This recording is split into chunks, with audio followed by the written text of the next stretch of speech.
you are running the place, so you can tell us one way or the other. Is there Galamsey gold in there? Okay, so I'll answer that question.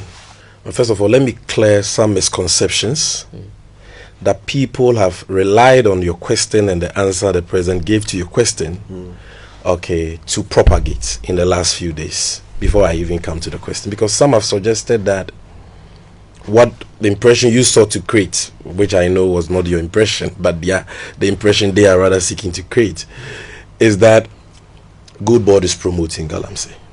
You see, and my simple question to them is, how can a 5-month-old statutory corporation, Good Board, be responsible for an age-long Galamsey problem? Galamsey has been with us for decades. Galamsey has been with us for decades. This is last year there was no Gold Board, yet we saw a lot of protests against Galamsey because Galamsey had reached unprecedented and alarming levels. So how can you say that a corporation that was established barely 5 months ago is the one to blame for Galamsey? I mean, nothing could be further from the truth. Okay. Then again, Gold Board, before you went on the break, you wanted to find out if the Gold Board Act even provides for the fight against Galamsey and all that. Gold Board was established to support the promotion of sustainability initiatives and environmentally friendly mining practices. If you look at section 3.1, I believe G and H of the Gold Board Act, we have that function. So Gold Board is rather supposed to come and support. We don't have that mandate. The mandate is that of the Ministry of Lands and Natural Resources and their allied agencies like MINCOM, supported by the Ministry of Environment. They have that statutory obligation to fight Galamsey. But in stipulating our functions, Parliament said, Gold Board, since you will be in that space trading, you should support the fight. So, and in less than 5 months since our establishment, we've done what no institution in Ghana has done. This National Anti-Illegal Mining Operations Secretariat, which was formed to be a multi-sectorial, central coordinating body for this Galamsey fight, for us to optimize resource. They didn't have money. They didn't have vehicles. In less than 5 months, Gold Board has given them 5 million Ghana cedis and 5 Toyota Hilux vehicles. And we plan to give them more vehicles. And since we gave them that support, you've seen the renewed fight all over the place. Colonel Boa, the leader of NEMOS, was in my office thanking me. That's, I mean, it's not been easy. Getting resources to eat, sometimes getting even fuel to move and all that is challenging. Because the work entails a lot. And no matter how much we are allocated, it's just not enough. And so we need people to support. So how can, I'm coming on. So how can the same Gold Board that is supporting the fight against, established to support the fight against illegal mining, and is actually supporting the fight against illegal mining by putting in resources, be accused of promoting Galamsey? Now, the third point, before I come to your question, is that there has always been a market for gold anywhere in the world, including Ghana. Have we ever woken up to any news that there is stranded gold in Ghana? People have gold and they don't have people to buy. There's always demand. There is always demand. There is always a market. People always buy. So before Gold Board, gold had a market. Gold had buyers.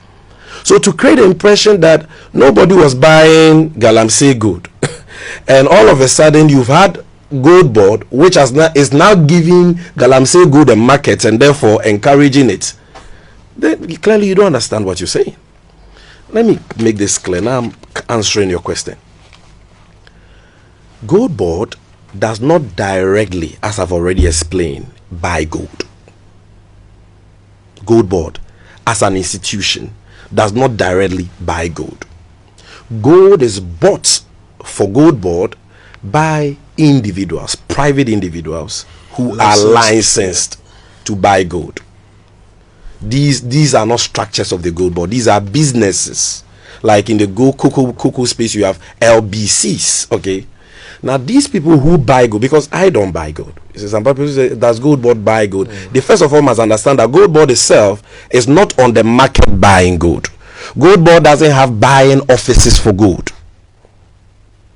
where we can check whether gold is Galamsey or not. Let's understand that. So these private people who we have licensed buy the gold. Now these private people who buy the gold are not stationed on mining sites.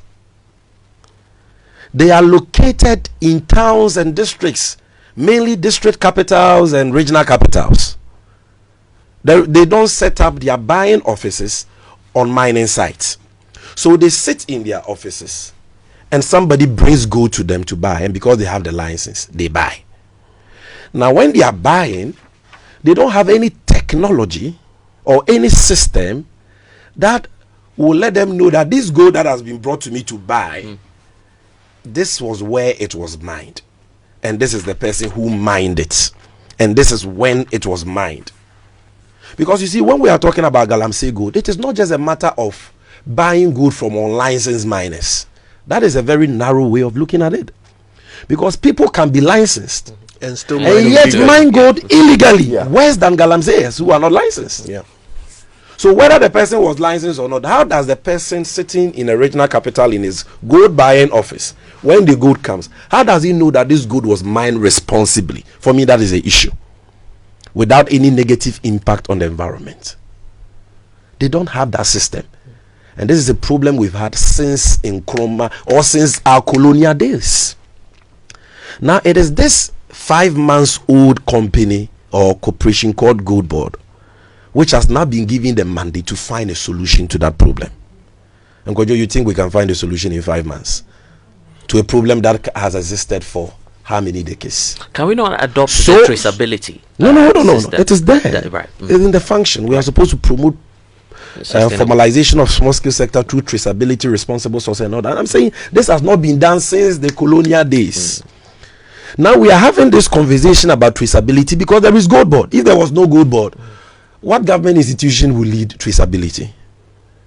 So the fact that we are even discussing traceability, which is one of the topmost priorities of the Gold Board, both by way of policy and also by way of law, because we are enjoined to do so, is a testament to the fact that the Gold Board was established to help the fight against illegal mining.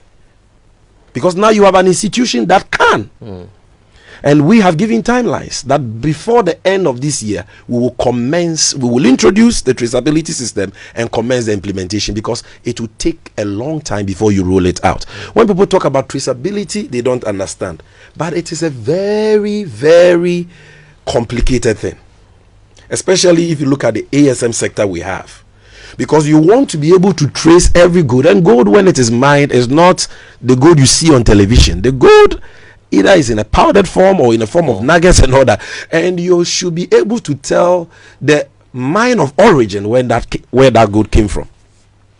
That means you have to use modern technology based on satellites, RFID, blockchain technology, and all that for miners who are licensed. That will be your starting point. That at the mine site, when they mine the gold, they must package the gold in a certain way. They must seal the gold. They must scan the seal. A unique code must be given that box, so that when it is taken to a buying office, that buyer will know where the gold is coming from. That buyer will buy the gold in nuggets. He will put it together in many boxes, gold coming from over 100 locations, and then go and sell it to an aggregator. That aggregator must still be able to, he is going to smelt the gold. It means he's going to melt the gold into bars. He must be able to tell you that for this 5 kg of bar, this 5 kg of bar came from gold from 100 or 1,000 sources.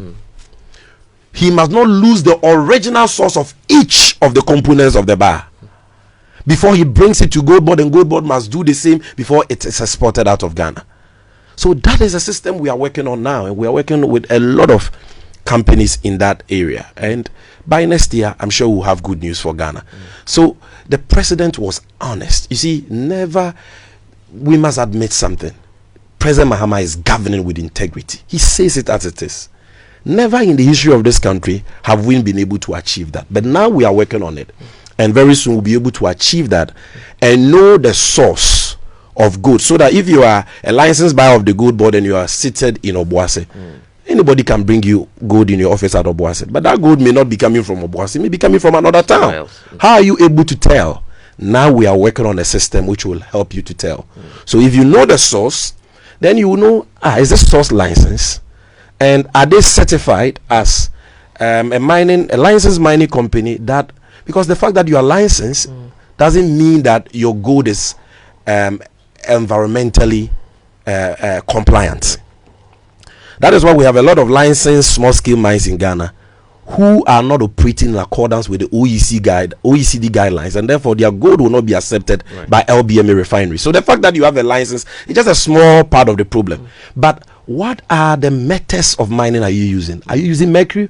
If you are licensed and you use mercury, that gold cannot be accepted.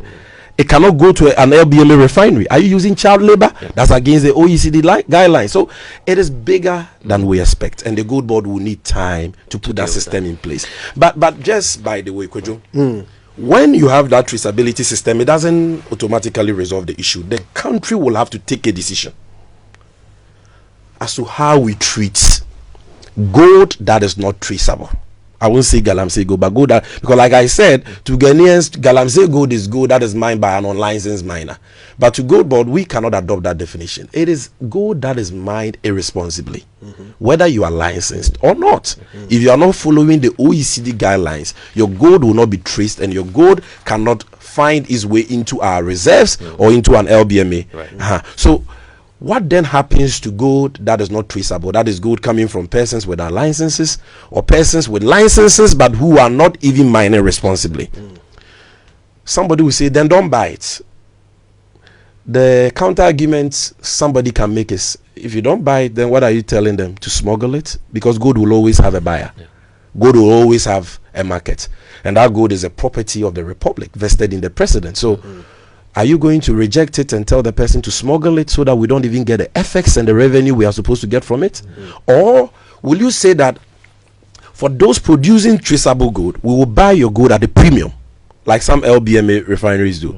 But if we are not sure about the sources of your gold, we'll buy it at a punitive discount to discourage that practice. All these things must be decided upon by Parliament and the government of the day. But the first thing is to have a traceability system in place, which is what Gold Board by law is mandated to do, and by policy has begun the processes. And like the president said, by next year we will commence the rollout. I'm not saying we are going to achieve it. We will commence the rollout, meaning that we will have that technology, we will have the hardware and the software, and then we will begin to onboard licensed miners onto it. Licensed miners who are complying with the OECD guidelines. We work with the MINCOM and Ministry of Lands and Natural Resources to onboard them gradually until, if there are 1,000 licensed miners, we are able to onboard all of them. And this cooperative mining program that has been launched, we can even onboard some of them. Because you see, it is in our interest as gold traders to pursue traceability, because traceable gold is valuable than non-traceable gold. Because Ghana's small scale gold is not traceable, all this money we've got in this $6 billion Kojo that we are discussing, it could be more. You know that it could be more, because that gold is not traceable. We are limited to only Dubai, Hong Kong, and India. Those are the places we can sell our gold. Turkey and the likes. How much of that gold goes to LBMA refineries in Switzerland and China and the rest? You know, because there you get a better price, and that is what Gold Board wants. I mean, I was just going to so ask Gold you. Board, people are having a wrong, impression that as if Gold Board is in the market and we are going to Galamseyers and we have nothing of that sort is happening. Sammy,